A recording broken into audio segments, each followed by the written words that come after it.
Bueno, los estamos informando a través de Panorama Global, mostrándole de qué manera en diferentes países se está afrontando, en este caso, la pandemia del coronavirus. En esta temática no nos salimos de esto porque es la noticia del momento y queremos que estén informados y que tengan un contexto general sobre el cual ir viendo sobre cómo volvemos a reiterar, cómo se está tratando de evitar la expansión de esta pandemia en lugares en los que no han tenido para nada tanta previsibilidad como en la Argentina, en la que todavía al menos el número de decesos no está, en este caso, afectando nuestro sistema sanitario. Habida cuenta que no hay ningún sistema en el mundo que pueda soportar cuando la pandemia, en este caso, se vuelve incontrolable.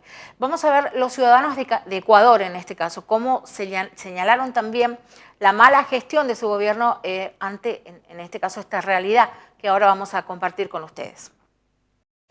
Y desde Ecuador, Lenín Moreno anuncia la reducción de su sueldo y de otros funcionarios de su gobierno en un 50% para ayudar en la lucha contra la pandemia. En el país ya se cuentan más de 7.400 contagiados, con casi el 80% de ellos en la provincia del Guayas.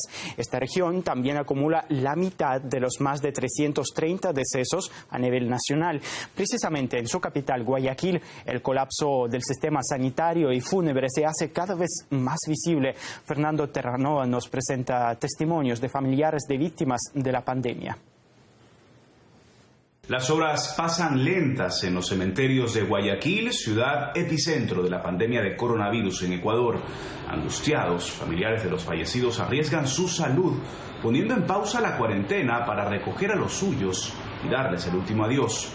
Para agilizar los entierros, el municipio de la ciudad empezó a entregar los primeros féretros de cartón de un total de 2.000 que le fueron donados. Una solución desesperada que ha sido criticada, pues se denuncia que ese material no tolera la descomposición de los cuerpos rápida en una ciudad que promedia 30 grados centígrados todo el año. Aquí algunos testimonios.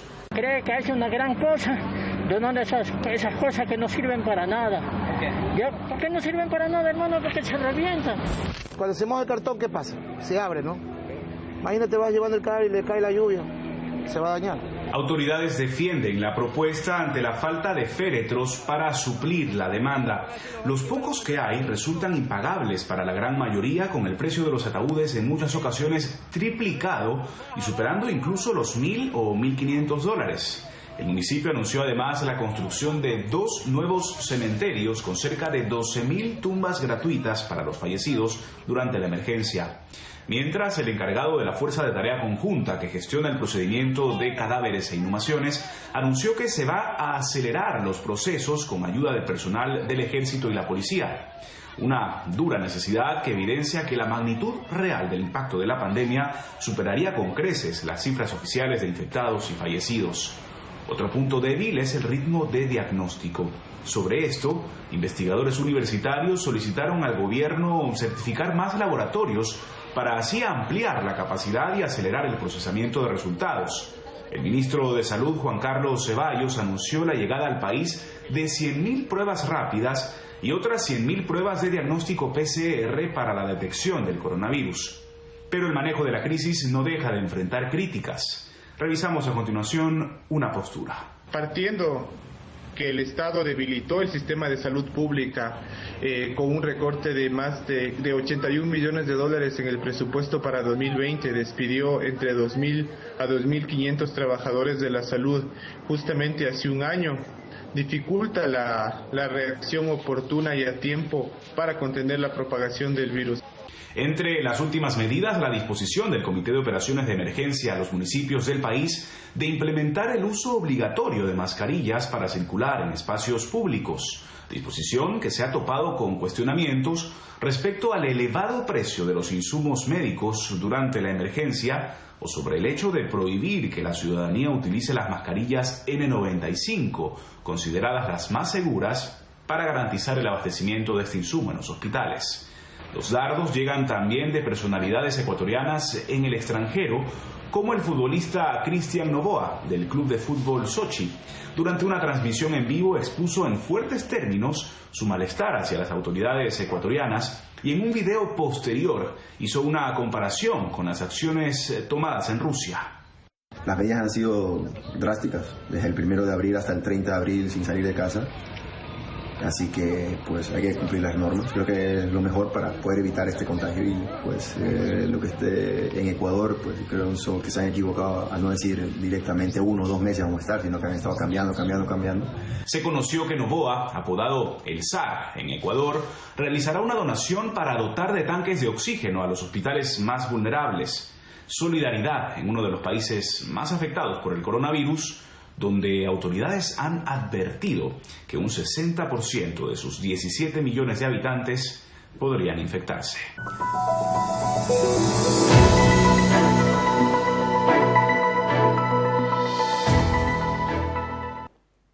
Bueno, Panamá es otro de los países que está explicando y utilizando todos sus medios de comunicación para informar cómo trata, en este caso, de amortizar todo esto que está ocurriendo, algo que en países como España e Italia ha salido completamente de control, y uno se pregunta en Latinoamérica, ¿qué pasa? Bueno, este es el detalle periodístico de colegas que lo resumen de la siguiente forma. El informe más reciente de la Organización Mundial de la Salud detalló que Panamá está entre los 10 países de la región de América más impactados por los casos de coronavirus y de primero en la región de Centroamérica. Y es que Panamá, en comparación a otros países de Centroamérica, a pesar de tener menos población, tiene el 68% de los casos positivos reportados en la región y el 65% de las muertes. ¿Por qué hay una cifra tan alta en porcentajes? Se lo pregunto al vicepresidente de la República, José Gabriel Carrizo Jaén, quien ya está con nosotros en vivo. Vicepresidente, bienvenido y cuéntenos por qué hay una cifra tan alta en un país tan pequeño. Muy buenos días a Panamá y a toda la región. Desde aquí nos encontramos trabajando arduamente y en mi caso particular dándole las gracias a Dios que en tiempos de adversidades y en tiempos de felicidad uno debe inclinar su rodilla. Y así nos encontramos en Panamá, nos encontramos con un presidente extremadamente disciplinado, organizado, que crea equipo y que toma decisiones en base a evidencia. Una evidencia que hemos venido tomando de un grupo de médicos que han identificado en la masificación de las pruebas lograr el control de esta gran pandemia y el aislamiento social. Nosotros somos un país, por ejemplo, que su primer caso registrado fue el número 112 de los países en el mundo, es decir, que tuvimos tiempo de observar y de tomar medidas que internacionalmente habían funcionado, como por ejemplo la de Corea del Sur, que por cada 1.000.000 de habitantes registra 150 pruebas, y ahora nosotros queremos aumentar esa masificación de las pruebas. Para ¿Y por qué hay una cifra tan alta en un país tan pequeño? Precisamente por la masificación de las pruebas. Nosotros lo que tratamos de hacer es de lograr seguirle el trazo a este virus de la muerte a través de esa masificación que este equipo de doctores, este equipo de médicos que desde Panamá están haciendo un extraordinario trabajo para controlar esta pandemia, nos ha identificado como la manera en cómo atacar este virus. Y obviamente el aislamiento social. ¿Qué hacemos? ¿Qué hemos hecho en Panamá? Hemos primero invitado a toda la población a través de Protégete Panamá, quedarse en casa. Luego un toque de queda en la noche y se han ido progresivamente poniendo más duras las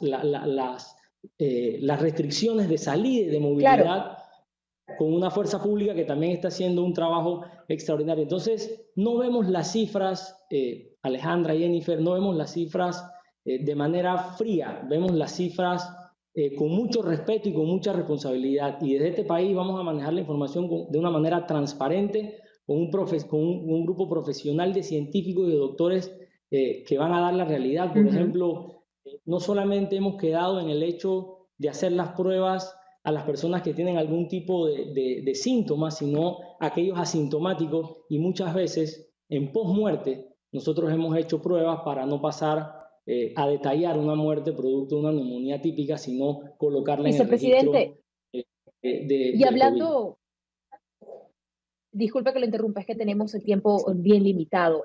Panamá fue el primer país de Latinoamérica en adoptar una medida algo poco ortodoxa para combatir la propagación, que es la separación de los sexos. Las mujeres podrán abandonar sus hogares para comprar artículos de primera necesidad lunes, miércoles y viernes. Los hombres martes, jueves y sábado, y solo 2 horas se es permitido sea cual sea el género. Sin embargo, ayer, vicepresidente, se anunció que se prohíbe la salida a cualquier género los sábados y los domingos, algo que ha generado confusión en el país. Quisiera que nos explicara y nos aclarara entonces si es que los hombres solo van a poder salir 2 veces a la semana y las mujeres 3, o es que se van a cambiar entonces los días donde se le permite salir a los géneros. Fíjate, vuelvo a repetírtelo. El presidente Nito Cortizo es una persona disciplinada y organizada que toma decisiones en base a evidencia científica. Y el aislamiento social es una de las armas más poderosas nuestras para combatir esta pandemia. Ese aislamiento social se decidió hacer en Panamá, como en efecto tú lo dices, utilizando el último número de cédula para movilidad de aproximadamente 2 horas. Este fin de semana, en particular, se decidió el toque de queda sábado y domingo, producto de que el domingo anterior fue un domingo donde la solidaridad de los panameños y de las panameñas se vio reflejada al quedarse en su casa. Y ahora queremos intentar hacer un intento de sábado y domingo quedándose completamente en su casa, precisamente para lograr esta reducción de estas cifras que al principio estábamos hablando. Sin duda alguna, la separación entre hombres y mujeres te reduce el 50% de la cantidad de personas circulantes en el país, y estoy seguro que en la medida que vayamos viendo el resultado de estas acciones, sin duda vamos a ir retornando también gradualmente de acuerdo a lo que este grupo de salud, es un grupo de panameños extraordinarios, vuelvo y repito, que están haciendo un trabajo arriesgando sus vidas y que todos los panameños nos sentimos muy orgullosos, que han logrado, por ejemplo, la creación a través de plataformas tecnológicas como Rosa, que se la ponemos a disposición también de la región y del mundo, que nos han ayudado a salvar vidas, porque a través de las casas las personas pueden acceder a esta plataforma digital con algoritmos que ayudan y que orientan a las personas a atenderse y a bajar la ansiedad en esta época tan dura que no solamente vive Panamá, sino que vive el mundo. Sí. Pero entonces, ¿se cambian los días de la semana que los géneros pueden salir, o va a ser algo también que se va a implementar las semanas posteriores? ¿Los hombres podrán salir 2 veces a la semana y las mujeres 3 o no? No, es extraordinario para este fin de semana. Es un esfuerzo adicional que se le está pidiendo a la población panameña para este fin de semana poder quedarnos sábados y domingos en nuestras casas. Ya la próxima semana volvemos con el mismo horario habitual de lunes, miércoles y viernes, martes, jueves y sábado. Y el domingo todos en su casa. Vicepresidente, ¿cómo afecta el COVID-19 las operaciones del Canal de Panamá? El canal conecta con 1.700 puertos, atendiendo 144 rutas marítimas, y hay 160 países que son usuarios de la vía, 10.000 trabajadores también en la ruta acuática. Sin duda, esa es una cifra que nos coloca a nosotros frente al mundo con una gran competitividad, pero frente a esta pandemia también nos coloca como un epicentro del contagio, como un epicentro de la masificación. Pero te comento que desde el 19 de febrero el presidente convoca a un grupo de panameños y de panameñas a hablar y analizar sobre lo que se veía observando en Asia y obviamente iba a afectarnos a nosotros. Este grupo económico, que casualmente hoy tenemos una siguiente reunión a las 10 de la mañana, integrada por el administrador del canal, exadministradores del canal, la sociedad, los trabajadores, hemos analizado y hemos visto cuáles son las acciones que se deben tomar después del día D. Es decir, las consecuencias que esta pandemia trae a un país tan competitivo como Panamá, con un país con una vocación de servicio, y que aprovecho el paréntesis para reiterarle la posición del presidente Nito Cortizo y de Panamá en seguir sirviendo como hub humanitario. Más de 20 vuelos hemos realizado a la región y lo seguiremos haciendo porque la vocación de Panamá es una vocación de servicio, pero asimismo somos muy creyentes de que en la medida como manejemos responsablemente esta pandemia, esta crisis de salud, asimismo vamos a poder salir rápidamente y económicamente y vamos a convertir a Panamá, vamos a construir y trabajar de la mano para construir en Panamá a que podamos darle respuesta más rápida a todos los países de la región a través de este hub, este hub de las Américas, lo llamamos como el puente del mundo, corazón del universo, pero sin duda hay afectaciones, estamos tomando... servimos a más de 1.600 puertos a nivel mundial, hay afectaciones que estamos tomando en consideración, y estamos preparados. Una vez esta pandemia pase, vamos a estar preparados para seguir sirviendo al mundo a través de este canal de Panamá y a través de todas las cosas que nosotros ofrecemos. Sé que claro, Alejandra le gusta empoderarse y esperemos verla después de esta pandemia por acá. Ojalá que sí. Bueno, teniendo en cuenta que Panamá, así como la región, tiene deficiencias en el número de personal médico capacitado, ¿existe la posibilidad, vicepresidente, de integrar médicos extranjeros al sistema de salud panameño? ¿Han considerado la posibilidad de flexibilizar las leyes que limiten el ejercicio profesional en Panamá, que solamente permite a los panameños ejercer la profesión, como por ejemplo ocurre con los medios de comunicación y el periodismo?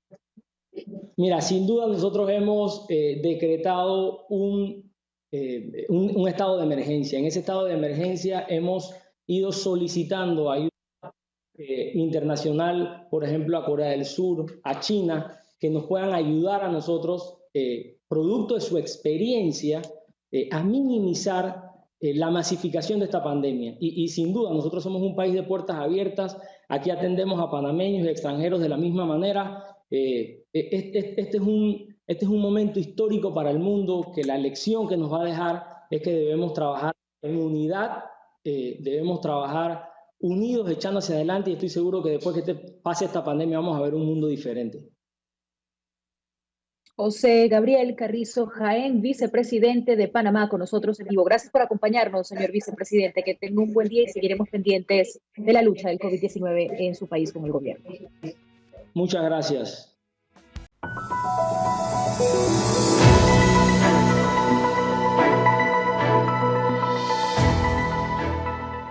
Bueno, 21 pacientes, y en este caso 6 contagios en un geriátrico en Córdoba. Tiene que ver con Argentina, por supuesto, algo que se salió de control, y ahora vamos a ver los detalles sobre cómo se está actuando con relación justamente a este tema. Bueno, una información bastante dramática, podríamos decir, teniendo en cuenta todo lo que estamos viviendo a nivel provincial y mundial. Bueno, esta situación, hay en estos momentos 21 ancianos y 6 empleados que dieron positivo, justamente aquí donde estamos ubicados, este geriátrico de nombre Santa Lucía. Ustedes pueden ver, nosotros estamos un poco más lejos de la puerta del geriátrico porque nos han pedido que nos coloquemos aquí justamente enfrente de una plaza por precaución. No nos podemos acercar ni a la puerta ni la zona cercana. Aquí nos han pedido que nos quedemos. Este es el ingreso. Vimos recién que vino un familiar, seguramente de uno de estos ancianos, a traerle algunos elementos, entre ellos pañales, y le pidieron que lo dejen todo en la puerta, que no se podía ingresar, obviamente, que todo lo dejara ahí y que las personas que estaban trabajando tampoco podían acercarse a este familiar que justamente venía llegando. Bueno, una situación compleja, sí, reiteramos, 21 ancianos, 6 empleados, todos dieron positivos. Entre esos, 13 están internados en buen estado de salud. Hay algunos que fueron trasladados a la ciudad de Córdoba capital. Estarían todos en buen estado de salud según las últimas informaciones que relató el intendente de esta zona, afirmando y un poco llevando tranquilidad también a los familiares y a los habitantes de esta localidad de Saldán. Estarían todos en buen estado de salud. Los que se trasladaron a Córdoba fueron los que tenían más síntomas, que comenzaron con fiebre, con tos, con algunos otros síntomas, que bueno, esto complica obviamente el cuadro teniendo en cuenta que son todos ancianos, de más de 70 años algunos, entonces es una situación bastante delicada. Chicos, lo que ha pasado aquí es lo siguiente. Aquí obviamente se declaró alerta epidemiológica en esta zona, no se puede ingresar, ni las personas que viven aquí pueden salir. Los únicos que pueden hacerlo es con una autorización previa, pero se ha tenido en cuenta esto. La seguridad en todos los puntos de este ingreso es obviamente muy importante para que nadie de ninguna otra parte de la provincia pueda ingresar y tampoco pueda salir así como si nada. Se pide una autorización y se trata de pedir obviamente que la gente se quede en su casa, como lo venimos diciendo siempre, y más ahora teniendo en cuenta esta situación en esta localidad de Saldán. Ahora, Jimena, ¿se sabe de dónde se contagió este médico asintomático? Que fue el que generó todo. Esta es otra, Sí, realmente no se sabe todavía, no está confirmado. Este hombre tampoco lo ha podido hacer. Según lo que él relataba, él no ha viajado, ha estado trabajando.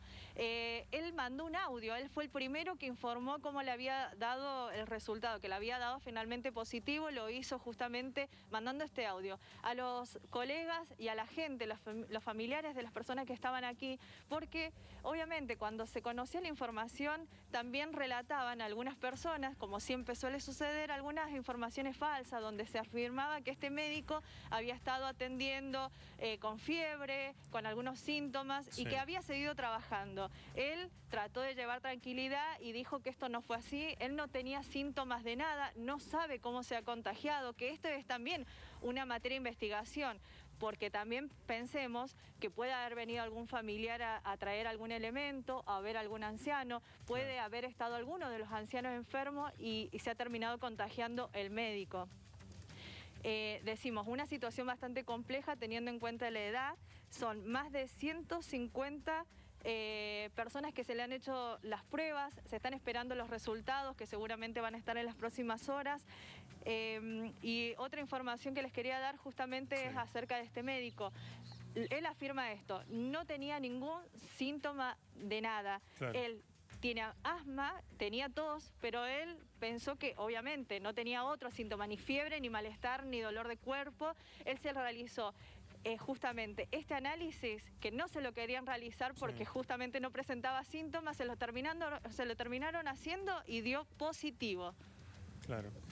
Qué tremendo, ¿no? Porque bueno, son estas cosas que pueden pasar. Ahora todo el personal, mejor dicho, todos los ocupantes de ese geriátrico, todos los pacientes que están en ese geriátrico son personal de riesgo. Hay una situación realmente muy grave. Jimena, a vos, bueno, lo que les indicaron como primera medida era que directamente no se acerquen, ¿no? Están allí a distancia. Nosotros estamos pudiendo tener algunas imágenes un poco del personal que entra y que sale, pero ¿te contaron algo de las medidas que están tomando allí adentro? Claro, ya la distancia para trabajar me parece exagerado, ¿no? Me parece que tiene que ver con una reacción sobreexagerada. Pero bueno, se respeta. Sí, nos pidieron que nosotros estemos alejados, hay personal policial, obviamente no se deja ingresar ni siquiera hasta esta cuadra, ¿no? Donde estamos nosotros. Nosotros nos pidieron que pasáramos por atrás de la plaza, nos colocáramos aquí, estuviéramos enfrente, pero no nos acercáramos a la puerta. Estas son algunas de las medidas, por lo menos en esta cuadra. Ahora, para ingresar a esta localidad de Saldán... Tengo una consulta puntual que no tomé de tu relato, tal vez lo dijiste, yo no estaba prestando atención, pero los 21 pacientes del geriátrico, ¿son todos los pacientes del geriátrico o hay otros que no están contagiados? Sí. Mira, lo que se le han hecho los análisis obviamente a todas estas personas, porque este médico no solamente atendía en este geriátrico, sino también atendía en un consultorio privado de esta misma localidad, que es un consultorio privado del PAMI, también personas mayores, personas de riesgo que ha estado atendiendo. Por eso se han hecho tantas pruebas de este análisis, más de 150 pruebas, ¿no? Claro. Y no solamente en esta localidad, también, que esto es lo más grave. No solamente ha estado trabajando en Saldán, sino ha estado trabajando en La Calera, ha estado trabajando en Mendiolaza, él vive en Mendiolaza, ha estado trabajando en Mayuzumá, que es la zona de Punilla. Claro. Realmente todo, así que bueno, están todos esperando y muy atentos a los resultados que se van dando a medida que va pasando el tiempo, ¿no? Teniendo en cuenta más que nada que su trabajo era justamente atender a mayores, personas mayores, personas de riesgo, ancianos, abuelos. Y esta es la situación, por lo menos lo que tratan de destacar es esto, que están en buen estado de salud, que no hay nadie grave hasta el momento, sí se está llevando a cabo todo el protocolo, se los ha llevado a los que tenían síntomas un poco más complicados, ya que comenzaron con la fiebre, se los trasladó a Córdoba Capital. El resto estaría acá, serían 13 los que están aquí internados en este geriátrico.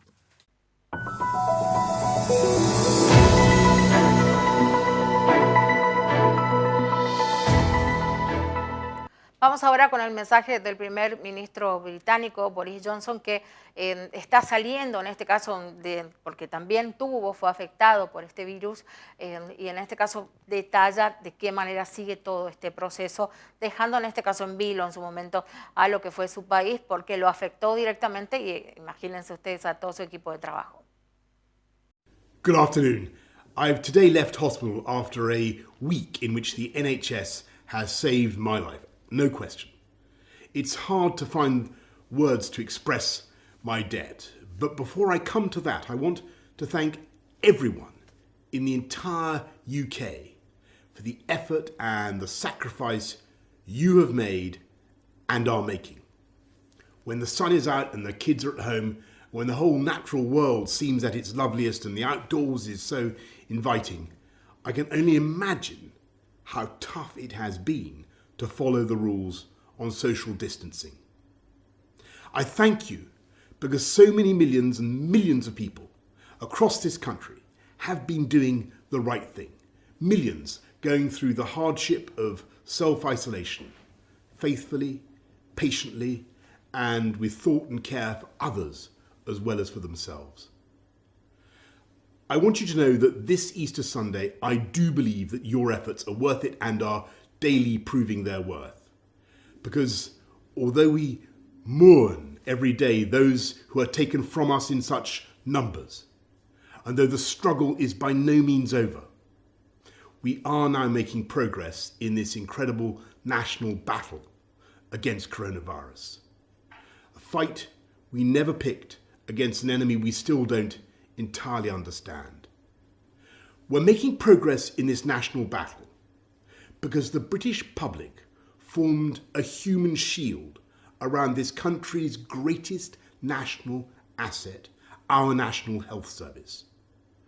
We understood and we decided that if together we could keep our NHS safe, if we could stop our NHS from being overwhelmed, then we could not be beaten, and this country would rise together and overcome this challenge as we have overcome so many challenges in the past. In the last 7 days, I have, of course, seen the pressure that the NHS is under. I've seen the personal courage, not just of the doctors and nurses, but of everyone, the cleaners, the cooks, the healthcare workers of every description, physios, radiographers, pharmacists, who've kept coming to work, kept putting themselves in harm's way, kept risking this deadly virus. It is thanks to that courage, that devotion, that duty, and that love that our NHS has been unbeatable. I want to pay my own thanks to the utterly brilliant doctors, leaders in their fields, men and women, but several of them for some reason called Nick, who took some crucial decisions a few days ago, for which I will be grateful for the rest of my life. I want to thank the many nurses, men and women, whose care has been so astonishing. I'm going to forget some names, so please forgive me, but I want to thank Poling and Shannon and Emily and Angel and Connie and Becky and Rachel and Nikki and Anne. And I hope they won't mind if I mention in particular 2 nurses who stood by my bedside for 48 hours when things could have gone either way. They're Jenny from New Zealand, Invercargill on the South Island to be exact, and Luis from Portugal near Porto. And the reason in the end my body did start to get enough oxygen was because for every second of the night, they were watching and they were thinking and they were caring and making the interventions I needed. So that is how I also know that across this country, 24 hours a day, for every second of every hour, there are hundreds of thousands of NHS staff who are acting with the same care and thought and precision as Jenny and Luis. That is why we will defeat this coronavirus and defeat it together. We will win because our NHS is the beating heart of this country. It is the best of this country. It is unconquerable. It is powered by love. So, thank you from me, from all of us, to the NHS. And let's remember to follow the rules on social distancing, stay at home, protect our NHS, and save lives. Thank you, and happy Easter.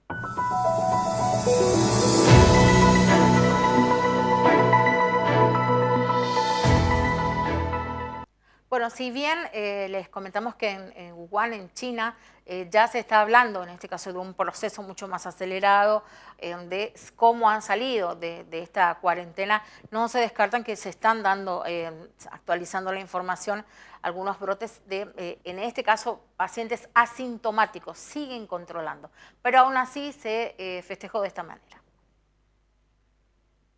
今天是我从我们武汉是总共是封城了有76天嘛。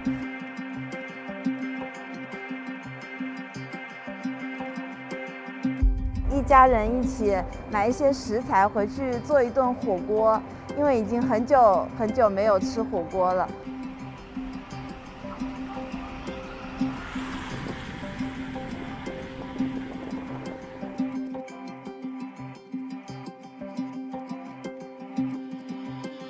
没办法出去嘛，然后小区也是关得有点严哈，说非常想出来，然后也是特别激动。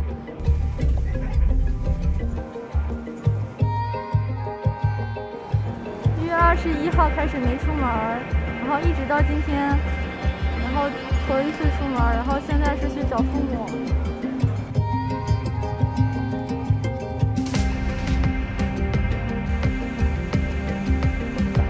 毕竟现在这个还没有完全的这个阻断这个病毒吧，是吧？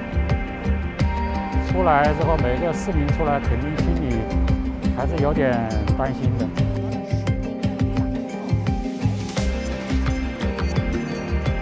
自从疫情发生以后，这7、80天没有出过门，偶尔呢也出来，现在就是稍微 好一点了，偶尔出来转一下，锻炼一下身体。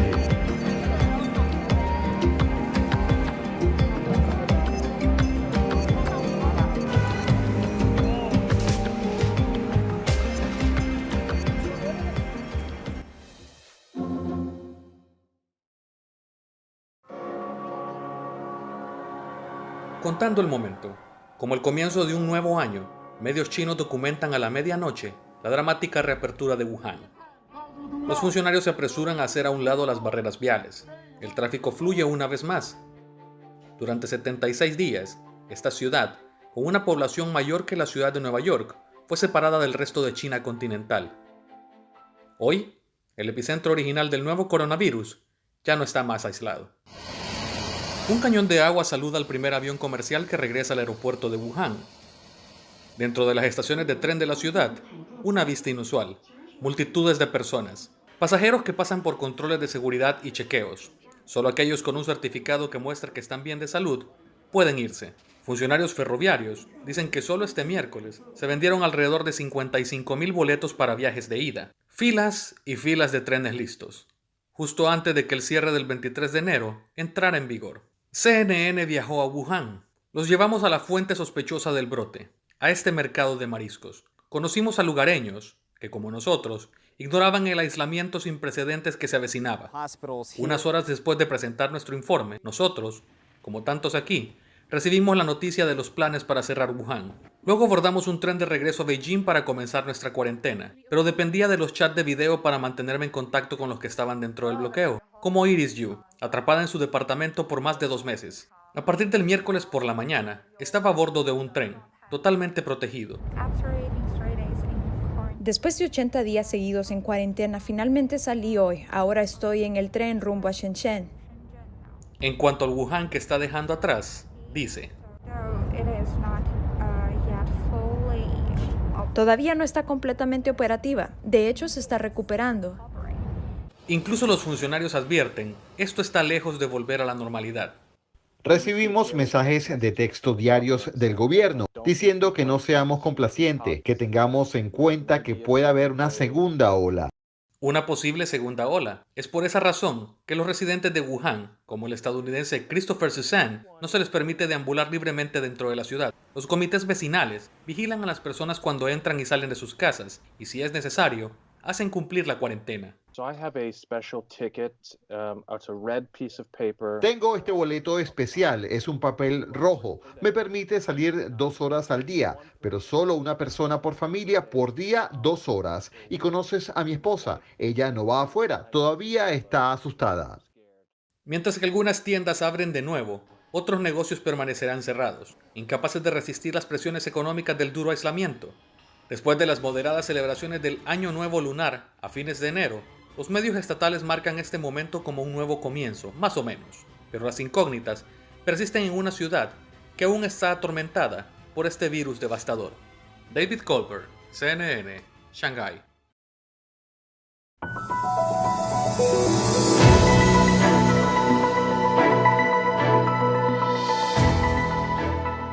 Y les contamos que Francia ya está superando, pues esto se actualiza lastimosamente muy rápido todo. Francia ya está superando las 13.000 víctimas fatales con un esfuerzo del gobierno para tratar de ir avanzando en prevención, pero ya se pasó esa etapa lastimosamente y ya circula de manera comunitaria el coronavirus y estos son los resultados. Gracias, Corina. Muy buenos días para ti. Como bien lo decías, el coronavirus ya se ha cobrado en Francia 13.197 vidas. Solo en las últimas 24 horas fallecieron 987 personas. Pero también, Corina, hay noticias alentadoras. De un total de 125.000 contagiados, se han curado casi 25.000 personas. 31.267 enfermos están hospitalizados. Otra buena noticia, Corina, es que bajó desde el miércoles el número de pacientes en reanimación, pasó de 7.148 a 7.004. La pandemia disparó de manera alarmante la tasa de mortalidad en el país hasta un 32% en París y un 42% en ciertos suburbios de la capital. En el periodo entre el 1 de marzo de este año hasta ayer, en algunas zonas del país hubo un 47 más fallecimientos que en el mismo periodo del año pasado.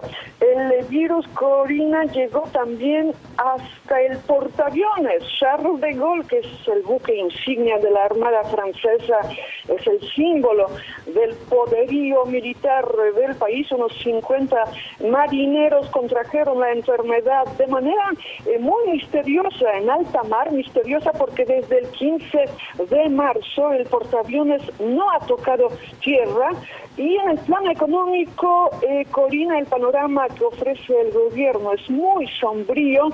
En el primer trimestre, el Producto Interno Bruto de Francia cayó un 6%. Un 6% es el peor desplome desde el fin de la Segunda Guerra Mundial. Las solicitudes del subsidio de desempleo superan ya la barrera de los 6 millones, es decir, 1 de cada 4 empleados franceses dejó de trabajar. Casi 600.000 empresas se vieron obligadas a echar el cierre debido a las medidas de confinamiento. Vivimos en cuarentena desde el pasado 17 de marzo. Solo se autoriza a salir 1 hora diaria en un radio máximo de 1 kilómetro en torno a la casa para hacer compras de primera necesidad, ir al médico, al trabajo solo si es indispensable o hacer deporte individual. Y el confinamiento irá más allá del 15 de abril. El próximo lunes el presidente Emmanuel Macron lanzará un nuevo mensaje a la nación en el que deberá anunciar la extensión de la cuarentena por otras 2 semanas. Y mientras, Corina, la comunidad científica francesa sigue muy movilizada contra el COVID-19, Emmanuel Macron viajó hasta Marsella para entrevistarse con el muy polémico microbiólogo, el doctor Didier Raoult, quien defiende a capa y espada la hidroxicloroquina en el combate contra el coronavirus. Es un derivado de la cloroquina usada contra la malaria. Él asegura que funciona.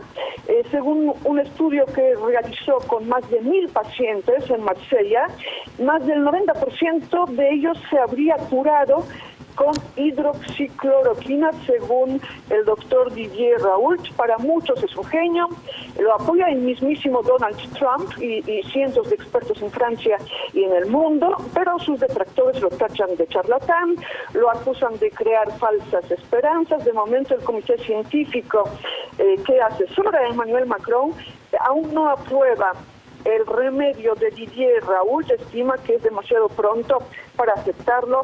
Faltaría estudiar más a fondo los efectos secundarios de este tratamiento. El médico, Corina, Didier Raoult, desata pasiones desenfrenadas en el país, divide al mundo científico y, curiosamente, cuenta con el respaldo de la mayoría de los franceses, tal vez por su postura anti-establishment simplemente. Así las cosas en Francia, Karina. Casia, pues estaremos muy al pendiente de lo que ocurra allá. Mencionas algo muy importante, se han dado resultados positivos, mas no todavía. Se asegura que esta hidroxicloroquina pues sea la solución para el tratamiento de los pacientes del COVID-19. Falta estudiar mucho, faltan las investigaciones científicas de salud para pues ya establecer, confirmar que sea el tratamiento ideal. Por lo pronto hay que esperar a que las autoridades pues sigan avanzando en su investigación, a que emitan los comunicados correspondientes, porque también hemos visto que en varios países, en varios puntos del mundo, ha habido desabasto y este medicamento se utiliza para otras enfermedades, mismas personas que ahora pues ya que no le encuentran, también se encuentran en una situación de riesgo por no encontrar este medicamento, la hidroxicloroquina.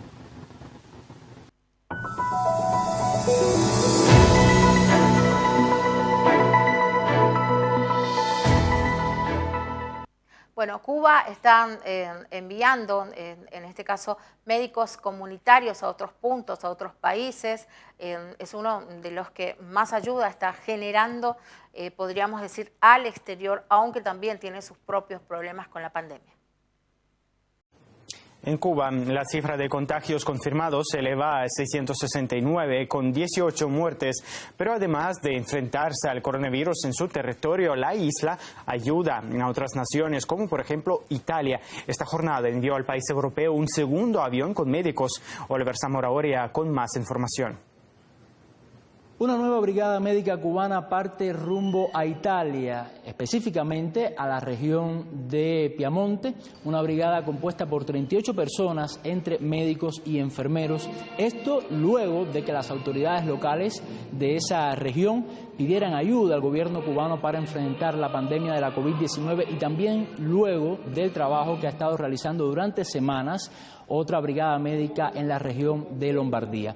Con esta nueva brigada, con estos 38 integrantes, suman ya más de 1.100 los trabajadores de la salud pública cubana que han llevado su solidaridad a casi una veintena de países del mundo, predominando los países caribeños, los países de América del Sur, también África y, bueno, 2 naciones europeas. Durante varias semanas estas brigadas se han preparado en este lugar precisamente, han recibido información e instrucción de la misión que van a cumplir y vamos a escuchar algunas expectativas de los integrantes de esta brigada respecto a este trabajo que realizarán en el país europeo. Una vez más voy a tener el honor de poder poner en alto el nombre de Cuba, de mi pueblo y de mi familia también, que me ha dado mucho apoyo en estos momentos que son un poco difíciles. La expectativa de nosotros en Piamonte salvar la mayor cantidad de vidas posible, que es lo que sabemos hacer. Y mientras Cuba colabora con el resto del mundo en la lucha contra la pandemia, tiene que enfrentar los desafíos internos, específicamente las limitaciones que impone el bloqueo estadounidense para la adquisición de insumos médicos. Y esto lo hace en medio de una serie de mensajes que han publicado funcionarios del Departamento de Estado, en los cuales afirman que Cuba ha tenido acceso, que Estados Unidos ha vendido millones de dólares en cuanto a medicina y equipos médicos a las autoridades cubanas. Las propias autoridades cubanas han desmentido esto, han hablado incluso de que en los últimos años se han puesto en contacto con casi 60 empresas estadounidenses y la respuesta ha sido totalmente negativa. Escuchemos un fragmento de estas declaraciones. Hay 7 compañías norteamericanas que nosotros tenemos en nuestra cartera de proveedores y solo contestaron 2 de ellas. Una de ellas fue Bayer, que solo contestó que recibió el mensaje, y la otra fue Eli Lilly, que es uno de los principales suministradores de insulina, que manifiesta su decisión de no continuar como proveedor de Medicuba hasta nuevo aviso. A estas denuncias se suma otra reciente, y es la compra por parte de una entidad estadounidense de una empresa que suministraba respiradores artificiales a Cuba precisamente para la atención de pacientes de la COVID-19. Después de esta operación de compra, bueno, la nueva propietaria ha cancelado los suministros de estos equipos tan importantes para Cuba. Se habla también de las afectaciones, por ejemplo, a la hora de recibir donaciones de otros países para enfrentar esta pandemia, o la adquisición de material médico en terceros países. Y estamos hablando de medicamentos que son esenciales para el tratamiento de enfermedades, de pacientes que padecen estas enfermedades, que son susceptibles a la enfermedad de la COVID-19. A pesar de esta situación, el gobierno de la isla ha reiterado su compromiso de hacer todo el esfuerzo necesario para adquirir estos insumos médicos y de también mantener la colaboración con el resto del mundo.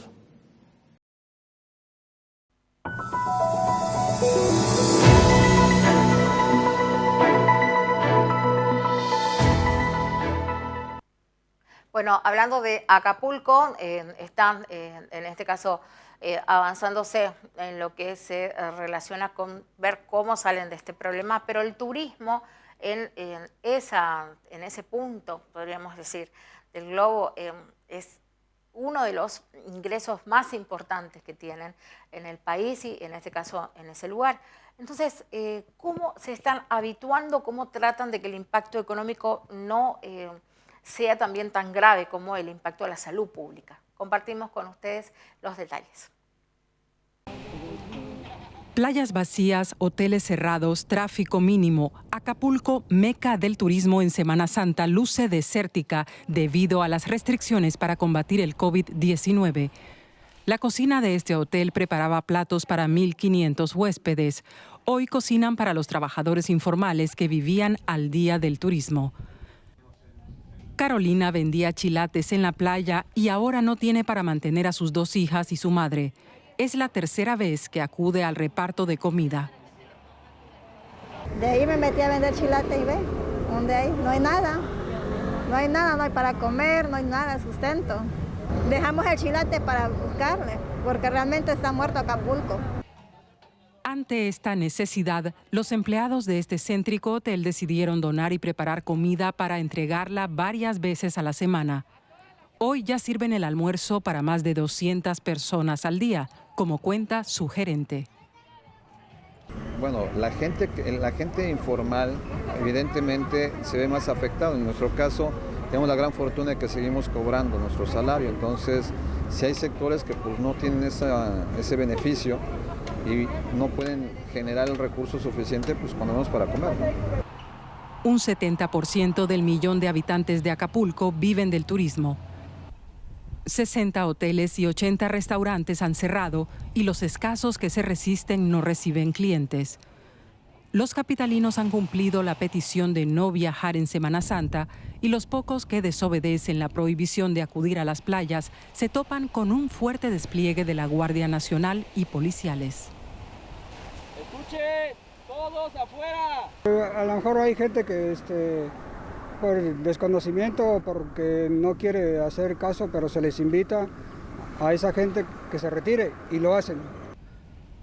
El conocido como Paraíso del Pacífico atraviesa la peor crisis desde 2009 por la epidemia de influenza, de la que tardó una década en recuperarse.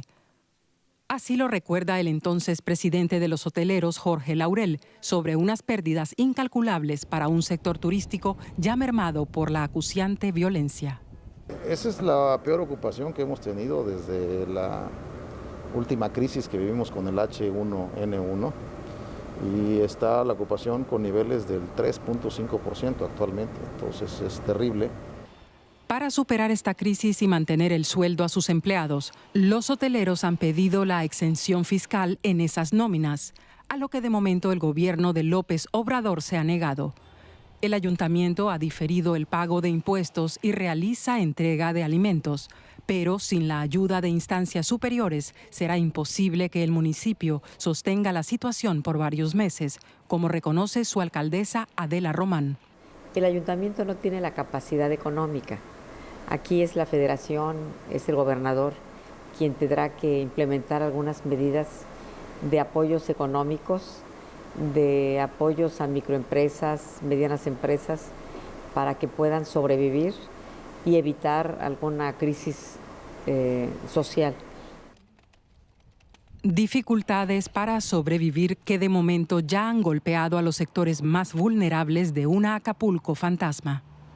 En la costera que bordea la playa de Acapulco, donde antes paseaban turistas, ahora se hace fila esperando el reparto de comida. Y es que más de la mitad de los acapulqueños viven del turismo. De momento, pese al cierre casi total, se mantendrán los sueldos de abril. Pero los más impactados, los que hoy ya están sufriendo por la comida, son los trabajadores informales.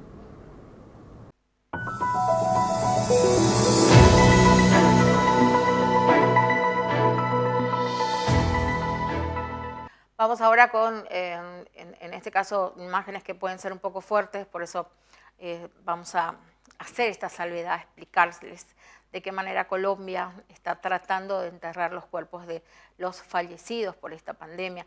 Una situación, una fotografía que lastimosamente también se repite en Ecuador y en otros puntos en los que ya directamente les cuesta muchísimo manejar el brote de la asistencia y también los decesos, algo para tener en cuenta y sobre todo no quedarse con el hecho de que hay pocos casos en la Argentina o inclusive en Formosa. El COVID-19 en Bogotá ha dejado por lo menos unas 45 personas fallecidas. Al dolor de las familias por perder un ser querido se suma también el hecho de no poderles dar una última despedida, no poder hacer unos actos fúnebres. Pero ¿por qué pasa esto? ¿Por qué no se puede realizar cuando una persona ha muerto por COVID-19? Aquí les contamos. Este es el cementerio Serafín en el sur de Bogotá. Aquí son traídas diariamente las personas que perdieron la batalla contra el COVID-19 en la capital. Y aunque el ambiente de cementerio suele ser inquietante, esta vez la tensión aumenta. Durante nuestra visita fuimos testigos de la llegada de 2 personas fallecidas por coronavirus. 2 seres humanos que no venían en una caravana de despedida, ni acompañados de sus familiares, tampoco se veían arreglos florales. De los vehículos descienden 2 hombres con trajes especiales, entregan unos documentos y siguen hacia el horno crematorio. Ellos deben avisar del servicio 1 hora antes. ¿Con qué propósito? Con el propósito de que ellos tengan los hornos listos para la incorporación del cofre. Carlos es administrador del cementerio y en sus 10 años de experiencia es la primera vez que tiene que decirle a los familiares de los fallecidos que no pueden darle el último adiós a su ser querido. No es fácil y afortunadamente he dado con gente que lo ha entendido muy bien. O sea, hay familiares que intentan estar a pesar de las circunstancias con sus familiares hasta el último momento, pero ellos entienden que ellos quedan vivos y tienen familia también que pueden contagiar. Y es que los muertos por COVID-19 deben llegar solos al horno crematorio, sin rituales, sin familia, sin despedida. No puede ir acompañado. Y si entendemos que los familiares han estado con él en su etapa de enfermedad, seguramente están en cuarentena también, siendo revisados porque pueden estar en riesgo de haber sido contagiados. Pero no solo son los muertos por COVID que se han privado de una honrosa despedida, también son los que han fallecido en plena cuarentena. Pareciera que esta pandemia no permite siquiera llorar a los muertos. Las salas de velación se ven vacías y hoy solo se permite el ingreso de 5 acompañantes del féretro. A los cementerios pueden ingresar máximo 10 personas, pero cada vez son menos los que asisten a estos rituales. Y aunque evitar muertes masivas por coronavirus es la prioridad para las autoridades, el distrito está preparado para afrontar cualquier escenario. Podemos calcular que podríamos cremar diariamente entre 96 y 108 cadáveres. Si llegan ya más cadáveres en masa, en cada cementerio de los que tienen hornos crematorios tendremos un container con refrigeración para poder almacenar en cada uno 100 cadáveres. Sin duda es una cruda realidad. De las 100 muertes por COVID-19 en Colombia, 45 han ocurrido en Bogotá y en nuestras manos está que esa cifra deje de aumentar. Y para hablar sobre este tema nos conectamos con el psiquiatra Rodrigo Córdoba. Doctor, bienvenido a Noticias Caracol y comienzo preguntándole cómo afrontar el duelo de la pérdida de un ser querido en medio de tantas restricciones. Daniela, cualquier pérdida es muy dolorosa. Es muy marcada, pero de hecho, y lo primero que les diría a todos es que por fortuna con las tareas como las estamos haciendo, creo que vamos a evitar muchos decesos, es decir, que en la medida que cada uno haga su tarea vamos a salir adelante, pero sin duda cualquier pérdida refleja una situación de hondo dolor, traduce una situación de hondo dolor, y lo primero es como la negación, ¿por qué a mí? ¿Por qué me tuvo que pasar a mí? Y lo segundo es una sensación de rabia por lo que, de ira, como de molestia por lo que ha sucedido.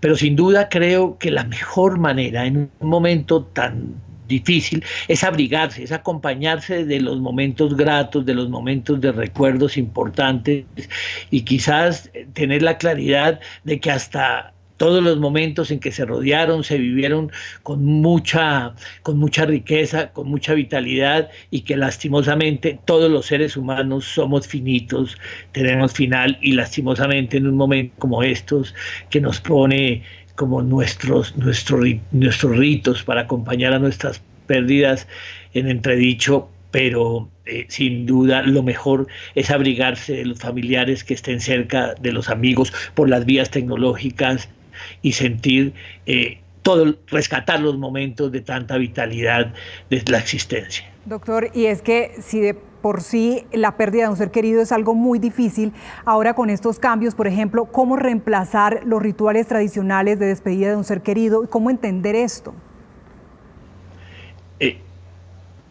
Yo sé que muchos de quienes me estarían oyendo pensarían que a veces es fácil teorizar, pero como todo esto nos ha invitado a tener que ser recursivos, a buscar elementos, yo creo que establecer procesos de ritual dentro del interior de sus familias, tratar de establecer recuerdos entre todos, conectarse con los familiares y los amigos cercanos vía tecnológica, rendir algún homenaje, traer a colación algunas de las situaciones que los hacía comunes, que les despertaba momentos alegres, que les despertaba momentos, y obviamente permitirse sentir la tristeza. A veces los seres humanos somos muy duros con las emociones, creemos que no debemos sentir las emociones, que tenemos que anestesiarnos y sentir, expresar lo que sentimos nos trae mucho alivio, y yo creo que en unos momentos tan duros como estos, expresarlo y sentirse rodeado y acogido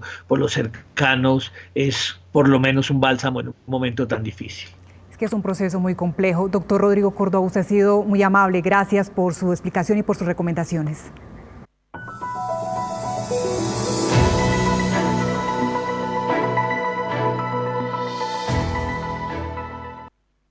Bueno, nos estamos despidiendo, estamos haciendo un esfuerzo en nuestra programación por brindarles todos los detalles en nuestra programación, para brindarle todos los detalles de cómo está hoy por hoy desarrollándose, intentando cada país tratar de mitigar un poco los impactos de esta pandemia mundial. Le volvemos a reiterar, por favor, quédense en sus casas, respeten la cuarentena, es la única manera de cuidarnos y también respetando este distanciamiento personal, social que tiene que darse para evitar que se transmita. Hay muchos casos asintomáticos en todo el país y en el mundo y son los más peligrosos porque uno no sabe si lo tiene, puede estar contagiando o se lo pueden estar contagiando. Nos volvemos a encontrar mañana aquí en nuestro nuevo espacio, en Panorama Global. Muchas gracias.